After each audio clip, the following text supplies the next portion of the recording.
নিয়ামতের ছোট্ট একটু উপমা দিলে বুঝতে পারবেন যে আল্লাহ সুবহানাহু ওয়া তাআলার কোনো নিয়ামতকে তুচ্ছ ভাবার সুযোগ নেই। আবু হুরায়রা রাদিয়াল্লাহু তাআলা আনহু থেকে বর্ণিত, তিনি বলেন যে মুহাম্মদ সাল্লাল্লাহু আলাইহি ওয়াসাল্লাম বলছেন, তোমরা যদি সুখী হতে চাও তাহলে তোমাদের থেকে যারা নিচু তাদের দিকে তাকাও। অর্থাৎ আমরা সুখী হতে চাইলে অবশ্যই আমার থেকে যারা নিচে আছে তাদের দিকে তাকাতে হবে। এরপর বলছেন, ওই ব্যক্তির দিকে তাকিও না যে তোমাদের চেয়ে অনেক উপরে, অনেক উপরে। তাহলে অবশ্যই আমার উপরে যারা আছে তাদের দিকে তাকাবো না, তাকাবো নিচে যারা আছে তাদের। মুহাম্মদ সাল্লাল্লাহু আলাইহি ওয়াসাল্লাম বলছেন, তাহলে তোমরা আল্লাহ সুবহানাহু ওয়া তাআলার নিয়ামত সমূহকে তুচ্ছ মনে করবে না। সুবহানাল্লাহি ওয়া বিহামদিহি সুবহানাল্লাহিল আযীম। প্রতিটা অঙ্গ প্রত্যঙ্গ সেটা আল্লাহ সুবহানাহু ওয়া তাআলার নিয়ামত। ধন সম্পদ অর্থবিত্ত সন্তান সন্ততি সব কিছুই আল্লাহ সুবহানাহু ওয়া তাআলার নিয়ামত।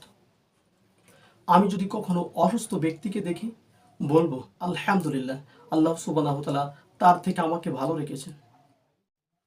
যদি কারো একটা হাত না দেখি তাহলে বুঝতে পারবেন আল্লাহ সুবহানাহু ওয়া তাআলা আমাকে সুস্থ রেখেছেন, আলহামদুলিল্লাহ।